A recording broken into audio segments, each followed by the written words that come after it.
All right, 97.7 Outlaw Radio FM listeners, right here, right now, we are live with the one and only, the legendary hip-hop MC. We got Monie Love right here live on the line. How are you doing this evening?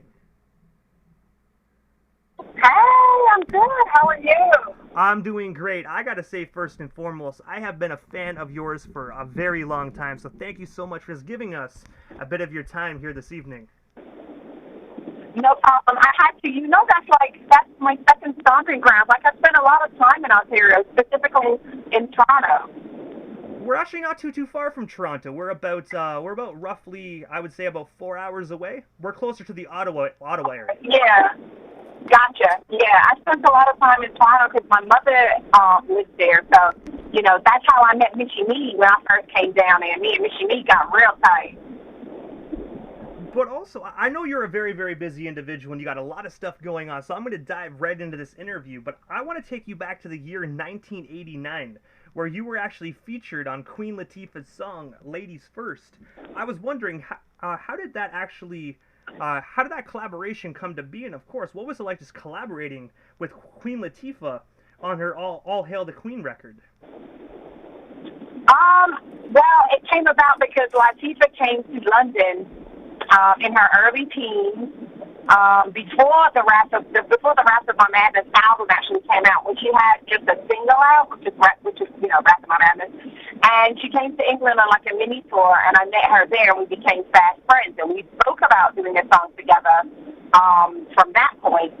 And so said, so done. We actually did. Two 18-year-olds go into the studio and put this song together. Mark the 45 King blessed us with the beat. And we formed the song, and we wrote it in the same studio session, going back and forth with each other. And I gotta say as well, you guys had such phenomenal chemistry on that song as well. Like, I wouldn't have even guessed that you guys actually just recently met. Like, you guys, it sounded like almost like you guys knew each other since y'all were kids. Right. Yeah. No, we had about a 6-7 month friendship before we put the song together. So, no, not since childhood, but we did develop a rapport, a best friend rapport over the 6 months before we actually recorded a song together. And also as well, October 30th, 1990, you actually released your debut solo studio album titled Down to Earth that actually came out on Warner Bros. Records. I was wondering, how did that record deal come to be? And of course, what was it like just being signed to Warner at such a young age and early on in your career? It was all a whirlwind, but it was definitely one that my parents were involved in as far as they had to sign my contract because I was too young when I signed my record deal.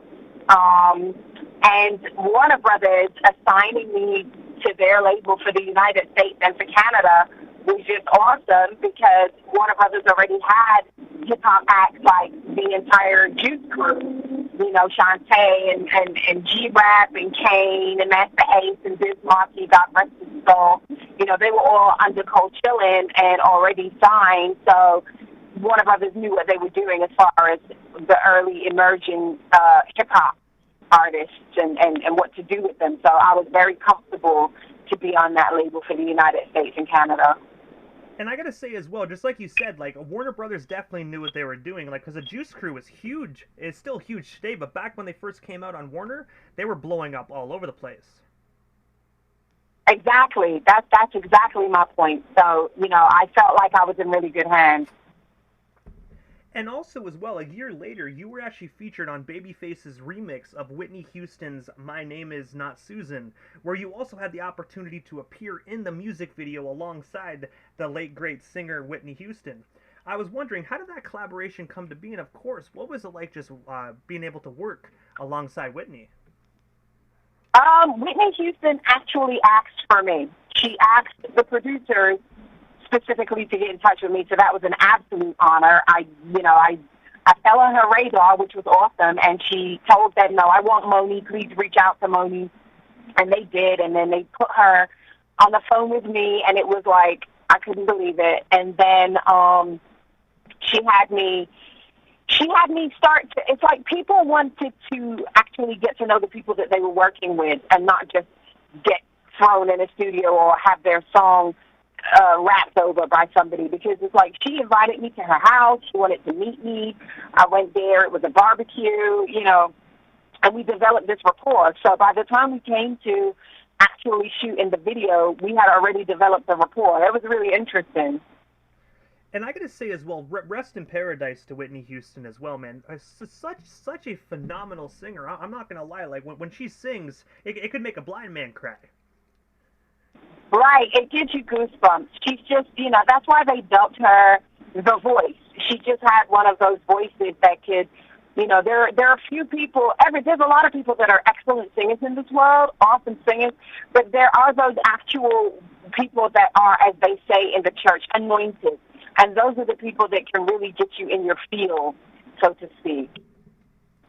And also, as well, at some point during the 90s, you actually had the opportunity to perform at the Quincy Jones benefit that actually happened during the Grammys, where you actually rapped in the middle of the song Killer Joe. I was wondering if you can actually tell us a bit more about that monumental night. And, of course, how did that opportunity arise for you to actually perform alongside Quincy Jones? Well, the opportunity came about because Quincy Jones was signed to Warner Brothers, and being part of the Warner Brothers family, that's how they kind of put those pieces together. Oh, we should have Monie do a rap in the middle of Killer Joe. It was for a benefit. It was Quincy Jones' benefit. And Chaka Khan was actually singing Killer Joe, and I had to do the rap in between. And in the dressing room, she had on a really nice sequined dress that I got stuck to somehow. My clothes and her clothes got tangled with each other, and it was time to go on, and we didn't have time to fiddle around and try to separate ourselves.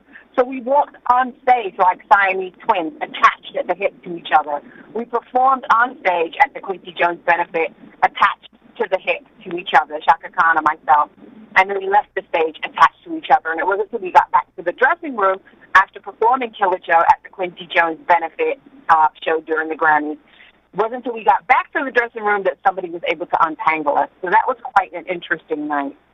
And I have to ask, does anybody like in the audience notice, or anybody kind of like on the stage crew kind of notice why are these two ladies so close together, or did you guys just wing it? We winged it, and it went over well. Everybody thought she was just being, good motherly to the young Monie. It was just like that because we were very in tune with each other and close with each other, and it was because we were actually stuck together. Our clothes were tangled. Hey, it just proves how much of pros you guys really are. Even at that young age, it just proves that you guys had such a strong stage presence. Definitely. And I learned a lot from, because Chaka Khan was really the one just roll with it, just flow with it. Don't worry about it. Just roll with it. We'll figure this out after. And it's her voice, her calming voice, her calming attitude, and her veteran presence on the stage that rubbed off on me that night. And also, as well, in '93, you actually ventured into the acting side of the entertainment industry, where you actually starred alongside Dr. Dre and Ed Lover on the movie Who is the Man, where you actually played the character Vanessa. I was wondering, what made you decide to venture into acting, and of course, how did that role come to be? Because that movie is an absolute hip-hop classic. That movie has everybody in it. So how did it come to be is real simple to answer. They reached out to everybody. It was a who's who of hip-hop in that film. So everyone was in that film. It was the part I played was really cool. Like you said, it was Vanessa, and it was opposite Ice-T, who was my drug dealing boyfriend in the movie. So it was, and Ice-T's my boy, and it was just really interesting. The whole film was really cool. On set every day, it was so many different faces that you would recognize. It was just a who's who, absolute who's who of hip hop. And I have to ask, because obviously you were really early on in your career then. So when you were on the set and you saw all these hip hop artists that do the same thing as you, did you ever have that one person that you bumped into on set being like, "Holy crap! This, you're here!" Did you ever have that kind of No, there wasn't that one person. What there was is just there was a huge level of general camaraderie between all of us that were showing up to the set, and it was like high school, really. And I thought it was really cool as well. They actually had the late great Bushwick Bill in that film as well. I find he did a phenomenal role. Yeah, he fell over really good. That's what he did. He fell over outside the bar, and he did that awesomely without rest his soul. And also, as well, jumping into the 2000s, in the year 2000, you were actually featured on Nas's Where Are They Now 90s remix alongside other legendary individuals like Lords of the Underground, Rob Bass, Father MC, and others. I was wondering if you could tell our listeners a bit more about this phenomenal collaboration, and of course, how did that opportunity arise for you just to be on Nas's record? Nas reached out to everybody personally. He reached out to me, asked me if I would put a verse on the song. Who's telling Nas no? Especially, we're all really cool comrades. So absolutely, went into the studio wherever I was and dropped the verse and then just sent it to him via file and email, and he put the whole thing together. I think that's how he did with everybody else, too. Everybody just went into their respective studios wherever they were, whatever state they lived, dropped their verse and sent it in to him, and he put it all together. And I gotta say as well, like you said, I don't think anybody would turn Nas down, But I gotta say, the way he put that together, it sounded almost like you guys were just there in the studio, just doing it all together. It's amazing how technology truly works. Right, it is.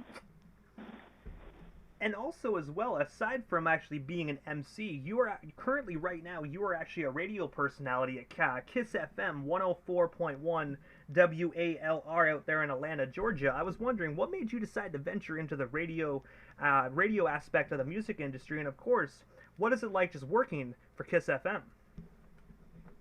I've been in radio since '93, so it was a fluke. When Hot 97 in New York was becoming Hot 97, the guy that flipped the station from Top 40 to a hip hop station reached out to my manager, and he took me in and asked me if I ever thought about doing radio, and I said no. And he said, well, he'd like to train me. So I said, okay, what the heck? And I got trained, and back then you had to have an FCC license, and I got my FCC license. And I started working at Hot 97, and then before I knew it, I was working at Hot 97 for 10 years, and left there and went to Power 105.1 for 3 years, and then left there and went to Philly and got my own morning show on Radio 1, 103 The Beat in Philly, and it's just been ongoing since then. So I think I've pretty much worked for every communications company there is, I think, thus far. And right now, yes, I have landed a 3 to 7 position on KISS 104.1 FM in Atlanta. And, I enjoy it. It's something that I didn't think about doing in the beginning. Somebody kind of coaxed me into doing it on like a fluke type level, and it became an acquired skill and something that I actually enjoy doing. And I gotta say as well, radio definitely is addicting. Once you get into it, it's hard to actually get out of it. Right, I find that too, and it's like I constantly find new levels of reasons why I like what I do. Like, I'm doing a lot more production work now, my own production work now, than what I used to do in the beginning, and I actually enjoy it. It's therapeutic to me. And also as well, tonight at midnight, your brand new single, Divine, that was actually produced by legendary Baby Paul, will be dropping worldwide. I was wondering, what can our listeners expect from this single when the clock strikes midnight? And of course, where can we actually purchase it at that time as well? First things first, everybody can they can go to my Instagram, which is The Real Monie Love, and just click on the my bio. There's a link for Divine in my bio that you could pre-save it for whatever your preferred streaming platform of choice is. Go ahead and pre-save the song, and when it drops, basically the listeners can look forward to hearing something that's really melodic, something that's core hip hop. It features newcomer Monie Tuff and Sky Zoo on it, and of course myself. And it's just the first single to taste of what's to come. There will be an album following in 2022, not too far into the year, like within the first quarter of the year. And it's just an introduction into, some lyrical grassroots set to, you know, some really cool traditional hip-hop beats with new wave twists. So I'm looking forward to sharing, you know, what we've been making. And also, as well, aside from actually your new album that you actually just revealed here that's actually coming soon, what is next for yourself? Is there anything we happen to miss during this interview? Anything else you still want to talk about or promote? Well, we still got you here live on the Canadian airwaves this evening. I do have a book. I finished my memoirs. I'm in conversations with publishers now as far as that. So I do have my memoirs coming, and more TV, definitely more TV. And also, as well, this is the time in the interview quickly that I just give a chance for the individual that does slide into the radio station airwaves. This is just a chance to drop them social media handles. That way our listeners can follow you and stay updated on everything you got going on if they're not already doing so. Oh, sure. I'm The Real Monie Love on everything. So it's D-A, Real Monie Love on everything. That's Twitter, Facebook, and Instagram. And I gotta say, first and foremost, thank you so much for just giving us a bit of your time here this evening. Me personally, like I said, I've been a fan for a long time, so just being able to converse with such a legendary individual like yourself, it's truthfully an honor. So thank you so much again, and I'm definitely looking forward to checking out your single tonight. Awesome. Thank you. You're most certainly welcome. Have yourself a wonderful night. You too.